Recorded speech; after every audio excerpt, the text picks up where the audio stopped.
Something that Sara Flounders mentioned, which is that today in the General Assembly, the representative of my country, Canada, is raising or has raised a resolution which is not about human rights. It's not about the people of Syria.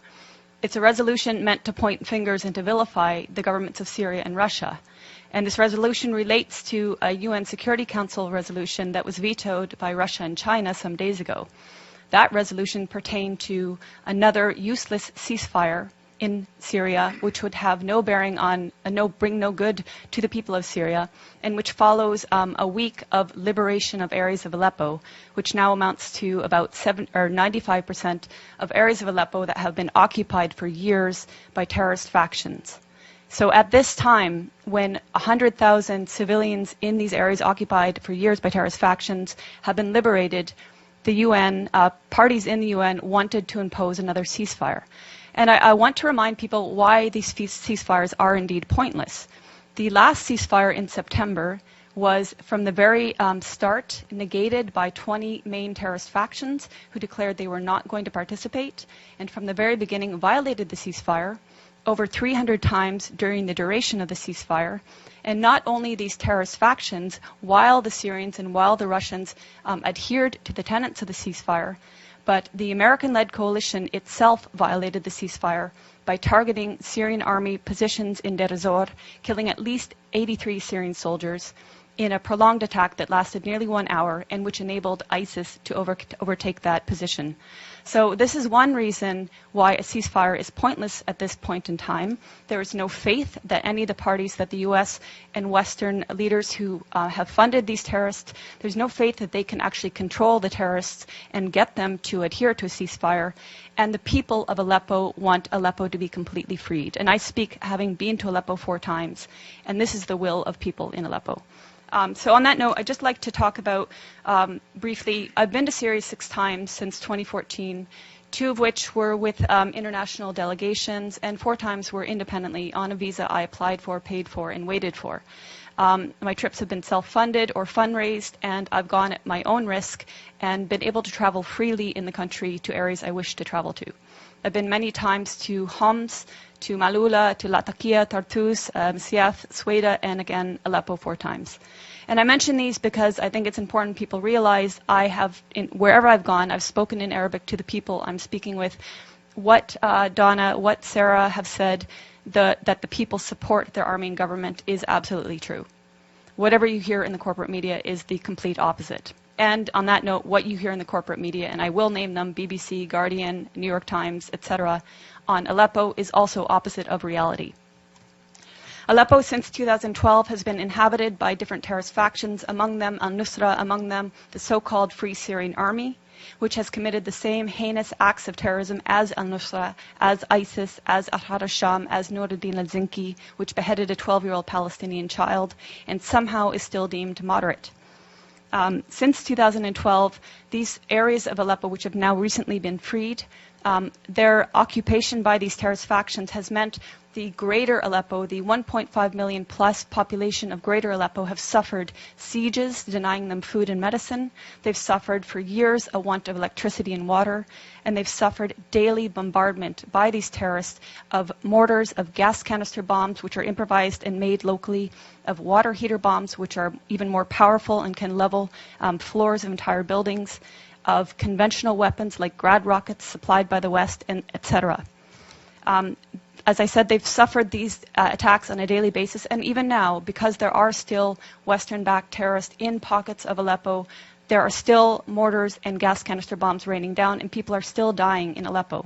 This is another reason why the liberation and securing of these areas is imperative, because that will actually bring peace to Aleppo. Now, my colleagues here mentioned the nature of unity in Syria and the fact that Syrians see themselves first as Syrian before any sect. This is an important point because our media and the Gulf media has made Syria out to be sectarian, which is something the Syrians themselves have denied.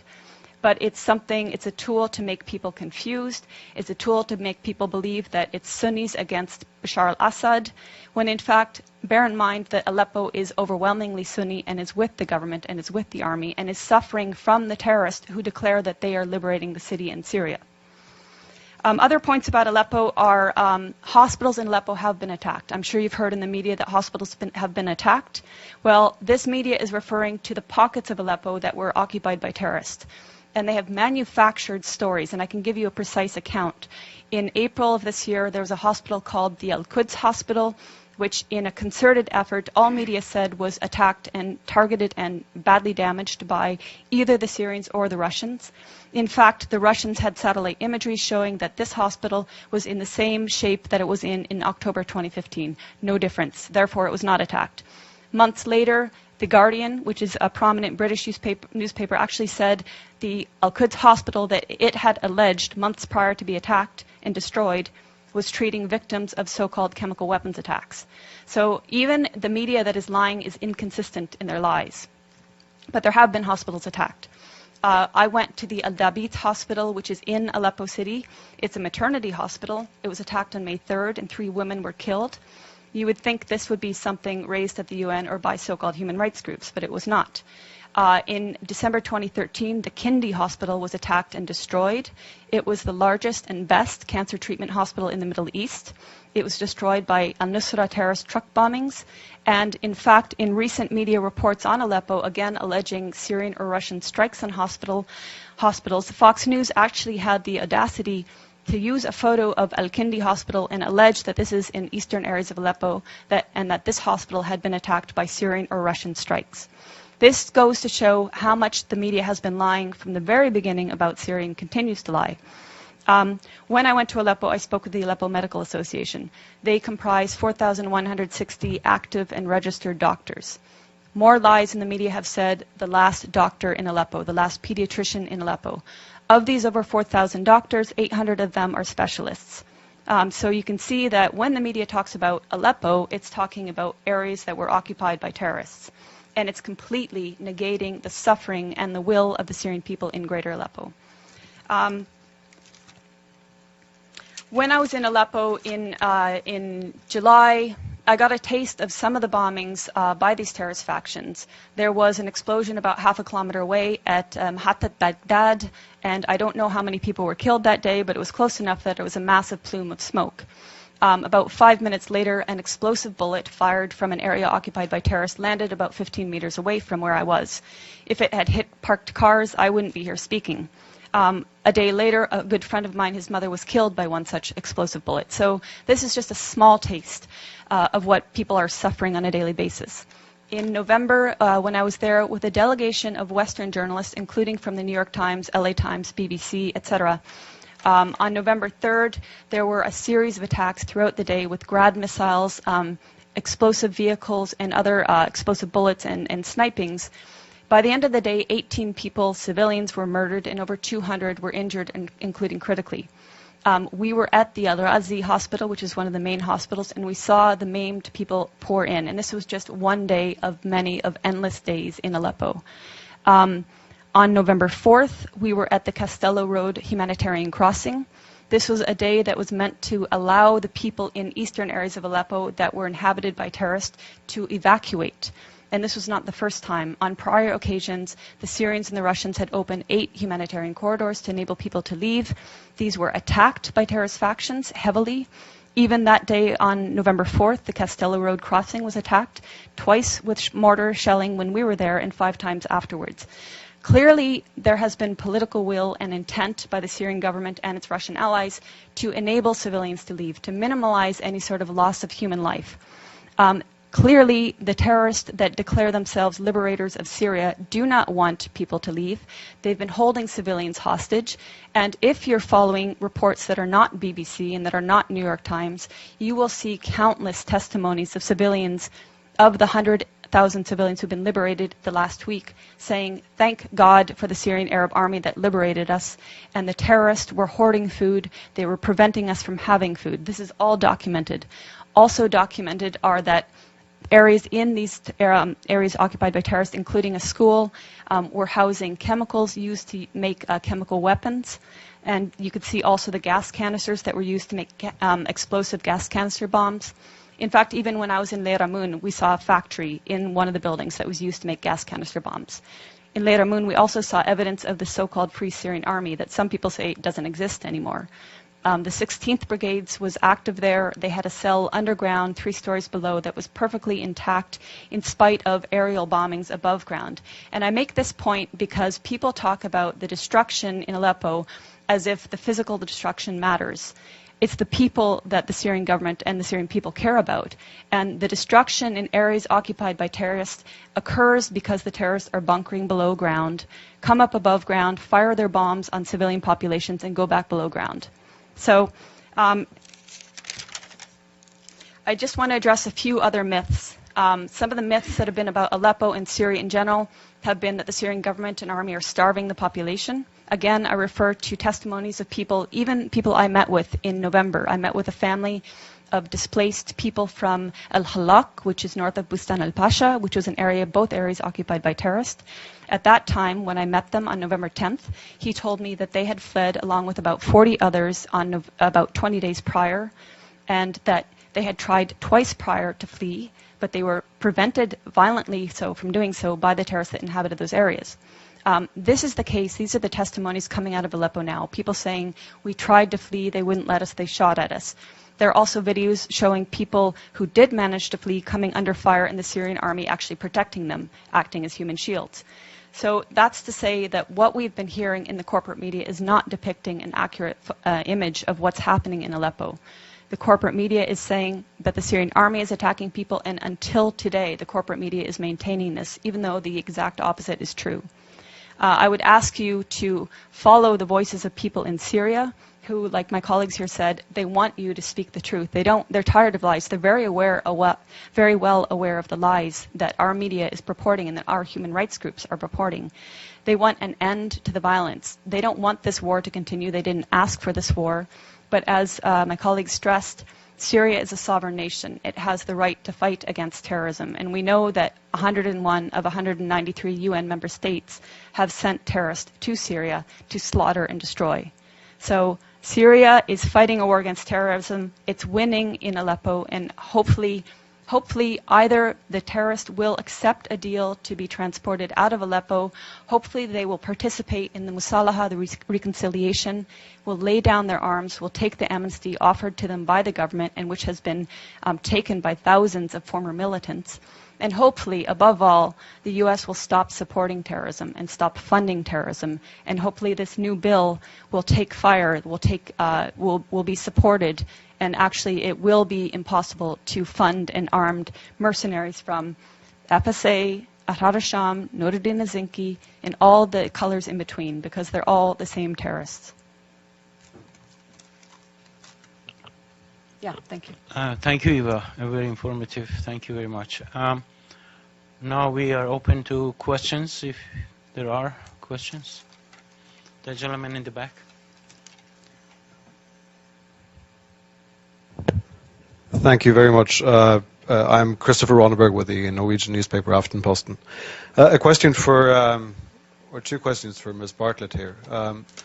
As a journalist, I'm sure you can appreciate getting other impressions than empirical impressions from the ground. When you talk about the Syrian people and what the Syrian people want, how can you quantify that? Do you have any independent surveys where you can actually document that?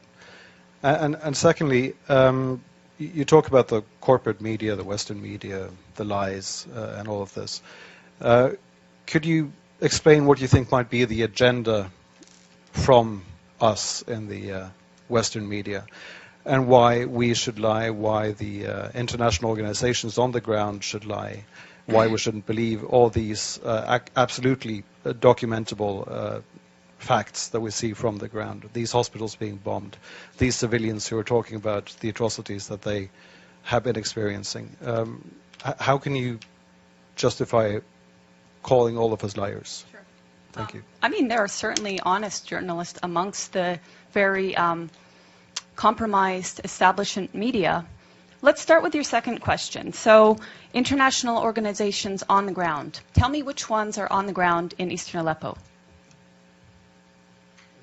Yeah, okay, I'll tell you, there are none.